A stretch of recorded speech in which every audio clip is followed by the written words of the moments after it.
Hey, Amy from a blog, blossoming.life.com, and today I want to show you how to make my favorite coconut granola. This is actually kind of a twist on my mom's famous granola. It's famous in my family, at least. And so I've kind of changed it and twisted it a little bit to add some coconut flavor and to make it really delicious in the way that I like it the most. I have an allergy to nuts, and so my mom always puts nuts in her granola, and that's not something that I can obviously put in my granola.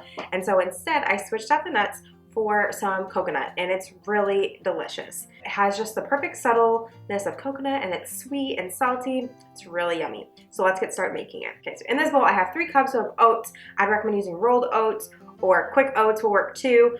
They have the perfect amount of crunchiness and thickness. I wouldn't recommend doing steel cut oats. Then I'm going to add 1 cup of shredded coconut. Usually I get the little bit finely shredded, but this is the only one I could find at Trader Joe's, so it's the only grocery store I'm going to currently. So that's what I went with.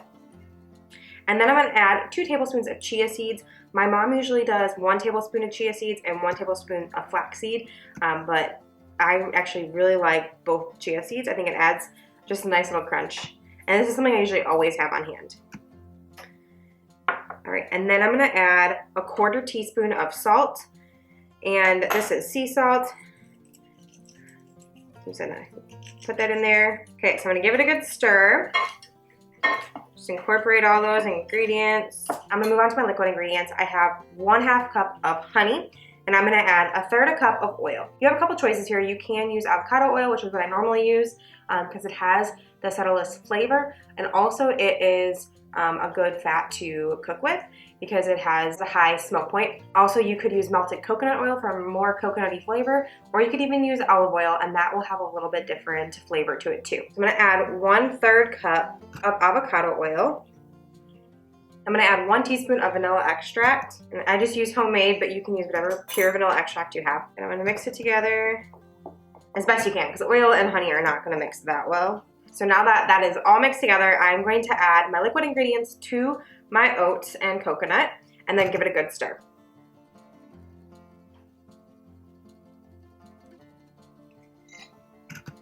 Make sure to scrape down those sides and get all that honey. Mix this up, make sure that all the oats and the coconut are really well combined, and I recommend using a big bowl. All right, so now that it is nicely combined, I'm gonna pour it onto a parchment-lined baking sheet. This helps with cleanup immensely because it can be pretty sticky to clean up otherwise. And then I'm gonna bake it on the oven for 350 degrees for about 30 minutes. And you're gonna want to stir it about halfway through to make sure that lots of the sides are getting nice and golden brown and that nothing is burning. Okay, I'm just gonna pat it out into a nice thin layer. If you wanted to, you could even add some more coconut to it or even nuts. It's a very versatile recipe. All right, now I'm just gonna pop this in the oven.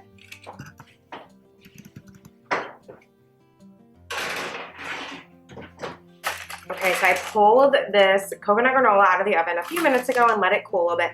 And then I'm just gonna take my spoon and I'm gonna break it up a little bit.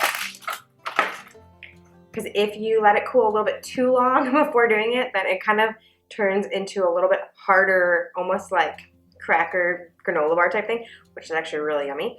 But so I like to mix it up a little bit before that, before it turns hard. And then it's ready to go. You can store this in an airtight container. It can last months in there. You could even put it in the freezer. This is just a really great and healthy snack that we like to eat with like a cereal with milk, or in our yogurt, or just by the spoonful. It's super yummy, really like it.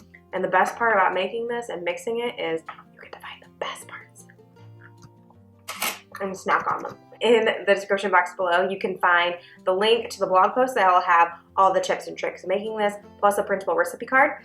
And then also you'll find all the products that I use and everything you'll need to make it. I really hope you enjoyed this tutorial on how to make homemade granola. Make sure to hit that subscribe button, like, and share with your friends. I share 2 new videos every single week on simple recipes, DIY projects, and natural living products. Thanks so much for stopping by.